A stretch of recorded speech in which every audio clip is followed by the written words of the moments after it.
anyway, but we'll just make sure that that's done so that we don't distract Stephanie. And thank you for being here, and thank you for presenting your work. Yeah, of course. Well, thank you so much for inviting me, and for adjusting for the time differences, as I said prior. Bear with me here as it's around 7 a.m. So I'll do my best as the coffee kicks in. But anyway, thank you again. Yes, my name is Stephanie. I am a PhD student in Duncan Assel's lab at the MRC Clinician Brain Sciences Unit, and I will be just kind of going over our paper today on the pathways to self-harm in adolescence. Let's see. Oops. Okay. So yeah, just to begin, we recognize and are aware of the fact that there are multiple definitions of self-harm, such as deliberate self-harm, non-suicidal self-harm, and non-suicidal self-injury. And it also tends to vary depending on the country that's actually the research is being conducted, it seems. But for our paper, we use the term self-harm and defined it as the purposeful act of hurting oneself with or without suicidal intent. And to give a foundational overview of what motivated this project, the main questions that we were interested in asking were, what are the risk factors for self-harm? Can we further identify what they are? And then also whether all young people who self-harm have the same type of emotional behavioral profile, right? Or rather, are there different subgroups of young people who self-harm, right? And that they have different profiles. And then finally, how early in childhood can we actually identify these risk factors? So self-harm is unfortunately a very prevalent issue in adolescents throughout the UK, as well as at a global scale. So it has been recognized as a significant global health concern. The extreme consequence of self-harm is suicide, but not all who self-harm actually intend to go down this route. And it actually seems that the majority of those who self-harm don't actually intend suicide. However, they still face a bunch of other consequences, including repeated self-harming, other risky behaviors like drug abuse, and a myriad of mental health issues. So with that, there has been a rise in research to actually understand and identify what the risk factors for this outcome may be. And the risk factors that have been identified tend to span the domains of socioeconomic challenges, where just low SES, restricted resources, as well as access to education have been associated for increased risk of self-harm, as well as the domain of adversity. So this one in particular, where being bullied, having family conflicts, facing a lot of issues with your peers, and then also experiences of abuse have been strongly linked to risk of self-harm, as well as a psychopathological domain, where having depression, anxiety, and other psychosocial and behavioral issues, particularly those involving emotion regulation problems, as well as low self-value or self-esteem, tend to put individuals at higher risk. But with this growth in research in the past years and dedicated efforts by policymakers, clinicians, and researchers alike, we still face a major challenge in that it seems to be very difficult to accurately predict who will self-harm. And this challenge may be due to several reasons, including the lack of longitudinal studies. The majority of studies that have been done for self-harm tend to be cross-sectional in nature, and those that are longitudinal, many of them use retrospective self-report data rather than prospective self-report data. And so that can introduce some biases in the risk factors that are identified. And then on top of that, the majority of theoretical and empirical studies tend to be based upon clinical samples. And so this raises the issue of generalizability. And then finally, the majority of statistical approaches that have been implemented for this research seem to be tailored towards finding one set of risk factors. So this doesn't necessarily capture the likely nuanced nature of self-harm. So a good figure that I think represents the challenges here is this one from Houghton and colleagues' 2012 review paper, where if this figure represents the proportion of those who self-harm, at the very top, we have this small minority of those who intend suicide, like I mentioned earlier. And then we have another small proportion of those who self-harm that actually seek help. And these are the ones that go to clinical services or have other clinical disorders in addition to self-harming behaviors. And this proportion is actually the one that the majority of theoretical models and empirical research has been based upon. And then finally, we face something that I see as the tip of the iceberg problem, where the majority of the young people who self-harm are in the community and they actually don't seek help. They don't present to clinical services, and so essentially remain hidden or undetected, and therefore the risk factors that have been identified may not be as applicable. And then furthermore, it's likely that within this hidden group, and perhaps just as a whole, these young people are not a homogeneous group, right? And that there could be different subgroups of young people who self-harm. And so this is something that can be very important to try to further investigate.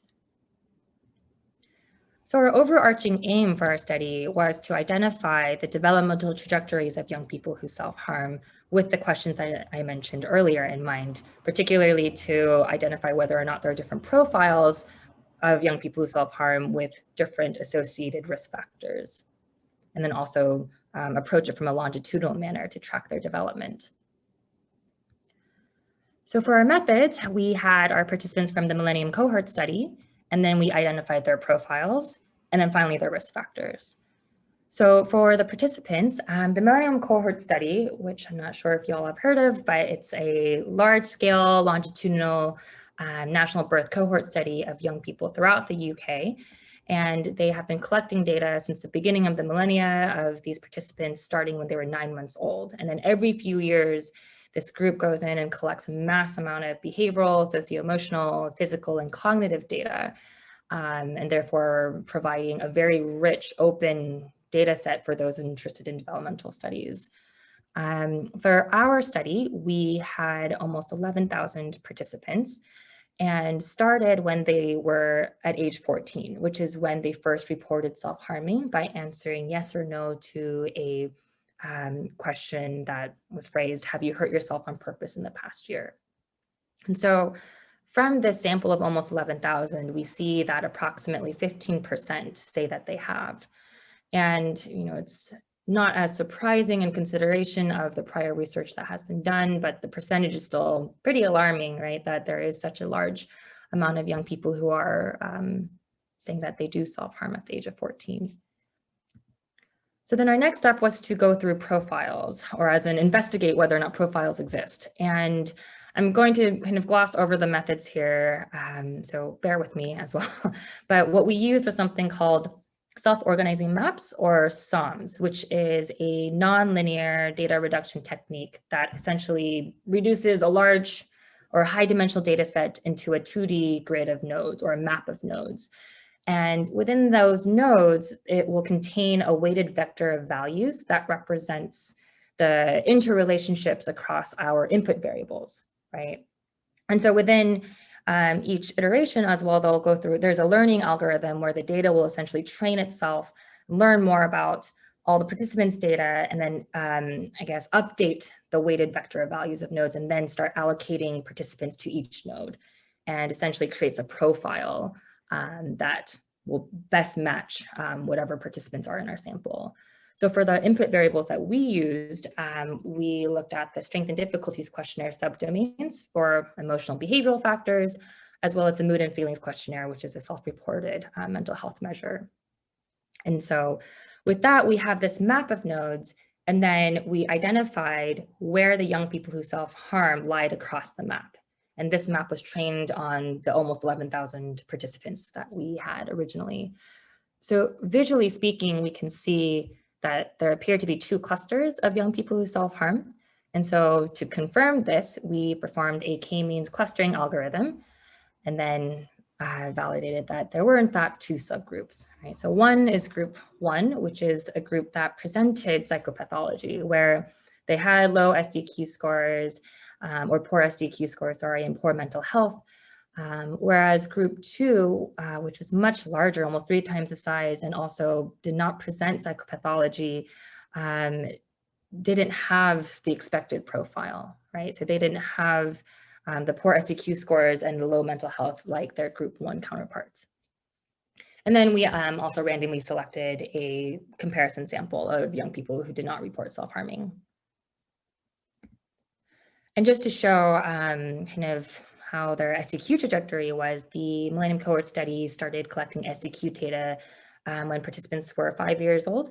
And so when we went back in time to look at what their SDQ scores were like at age 5, we see here like group 1, which is highlighted in blue, they have poor SDQ scores throughout development and just got progressively worse, right? Whereas group 2, highlighted in yellow, didn't seem to change much and had age-appropriate scores throughout and did not differ really from the comparison sample. So then finally, our last step was to identify risk factors, and we were interested in looking at early risk factors leading up to this outcome. So to do this, we selected a lot of variables from each sweep. And by sweep, I mean the time points at which the data was collected. So ages 5, 7, 11, and then 14, which is when self-harm was reported. Therefore, we call it the concurrent risk factors or correlates. And the variables overall span just 6 broad domains that we gathered from prior self-harm research, as well as general developmental theories for psychopathology. So including child mental health, where variables will reflect emotion issues, self-esteem problems, child health, tapping into sleep, dietary habits, alcohol consumption, caregiver mental health, which would just cover caregivers' health in general as well, adversity, things like bullying, being abused, household factors. These would be general SES factors like housing tenure, neighborhood safety, income, and then peer relations. So quality of friendships, right? Do you hang out with your friends? Do you have friends? Do you feel secure with them? And then to identify the significant risk factors, we use something called a lasso, which also not going to go into too much detail here, but it is essentially a shrinkage regression model used to select features. And what it does is it selects the stronger features within each iteration while downweighting the weaker features by shrinking their coefficient values down to 0. And so what we did here was we ran 1,000 bootstrapping iterations of this lasso and then selected the features that were non-zero 95% of the time, right? And then to validate these features, we did a train test split and validated the selected features on our held out test sample through standard logistic regression, since our self-harm outcome measure is a binary indicator of yes or no, whether or not they had hurt themselves in the past year. And then finally, our ultimate risk factors, or the significant ones, were the ones that survived all of these steps. So we did take a very conservative approach to identify what the significant risk factors would be longitudinally as well as concurrently. So for our results, I put together all these alluvial plots, which I think are arguably aesthetically pleasing, but I know for presentation purposes, not very practical. But this is just what we have for our paper, and you'll see that soon, I believe. But I did put tables together where, so at age 14, which are the concurrent risk factors, for group 1, this is the smaller subgroup that has the profile presenting psychopathology. The most significant risk factors that came out were, the children have a hard time controlling their emotions, low self-esteem, trouble with sleep, arguing with their parents, and being very unhappy at school. Group 2, on the other hand, this was the much larger subgroup that did not have the expected profile, where they did not present or reflect any psychopathology. They did share at this age 2 risk factors with group 1, which was low self-esteem and having trouble falling asleep. But otherwise, there are other risk factors that came out were having a low support system where they didn't feel as secure with their friends and family, being more willing to take risks, as well as having more extroverted parents. So then the next step was then to identify all the longitudinal predictors that we could. And so running the same exact methods that I mentioned regarding the lasso, at age 11, for group 1, the risk factors that came out were the caregivers having depressive feelings, the children being bullied, and then arguing with their friends more frequently. Whereas group 2, the risk factors that came out at age 11 were being concerned about the feelings of others, and then spending more time on the computer or games during the week. At age 7, the risk factors for group 1 were emotion dysregulation problems, having a poor appetite, their caregivers having emotional problems, and being bullied very early on. And then group 2, interestingly, the only predictor that came out as significant was the children having less difficulty with maths, which was an unexpected positive predictor. And then lastly, at age 5, we see with group 1, the risk factors that came out, again, emotion dysregulation problems, and then having an earlier weekday bedtime. Whereas group 2, the risk factors were caregivers having health problems that limited their work, children enjoying school, another positive predictor, and caregivers also having a higher alcohol intake. So I know I just kind of went through a bunch of risk factors, but to summarize, we found at least two distinct groups or profiles of young people who self-harm. And through our longitudinal data-driven approach, we identified 2 possible pathways to self-harm, which we term the psychopathological pathway, as well as the risky adolescent pathway. So for the psychopathological pathway, this reflects group 1's trajectory, right? So group 1 is the smaller subgroup who had the profile of psychopathology where they just had poor SDQ scores and low mental health ratings at age 14 and across development for their SDQ ratings, that is. And the key risk factor domains that came out for this group included child mental health, adversity, and the child health domains. In that they had early consistent risk factors surrounding emotional problems and also being bullied very early on. Group 2, on the other hand, we termed their pathway as the risky adolescent pathway, where they were a very unexpected group in that they didn't have that expected profile, and they had age-appropriate SDQ scores throughout development and better self-report ratings of their mental health at age 14. And the key risk factor domains for this group were peer relations and child health, where problems with their peers, feeling insecure with them, and the willingness to take risk emerges later into adolescence. However, we do recognize that this pathway or this group was not as consistent in that they didn't have very strong, consistent early risk factors. Right, but this group also reflects, again, the complexity and the multidimensional nature of self-harm. So with that, we kind of conclude that taking this multidimensional approach is very valuable for self-harm research in order to really capture the nuanced nature of this mental health problem.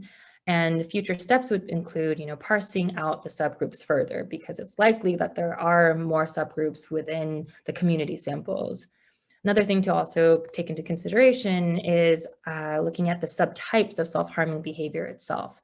In our study, we were only able to ask whether or not they had self-harmed, but there were no other questions asking, more detailed questions, that is, about the type of self-harming behavior they engaged in. And then, of course, as we have been hearing about, and it has been preached strongly, as it should be, is replication. We need to replicate our methods. And then another thing to consider is whether or not this replicates across international cohorts, or if there are, in fact, cross-cultural differences we need to take into consideration when investigating self-harm. Then just to conclude, we find here for some implications is that for some children, at least, there's almost a decade-long window to intervene, which is quite a big time window gap. And for this group in particular, subgroup 1, early targeted interventions with a focus on emotion regulation could especially be beneficial, as well as having early screening measures and anti-bullying interventions, as this was something that appeared early on at age 7 and appeared again at age 11. And so we know that there are programs being trialed and deployed at the school level, but we think that it could be also very beneficial for those who may be at risk for future self-harm. And then in consideration of our more complex, larger subgroup 2, universal programs and self-help materials could be very beneficial, particularly those that are I guess, implemented through the school system as the personal and social health education programs are, but utilizing non-stigmatizing language, of course, and just having these accessible at an early stage just throughout their schooling could be very effective. Another thing to consider is sleep training, because sleep problems are actually a recent risk factor area that has been identified in another study before ours, as well as this current study.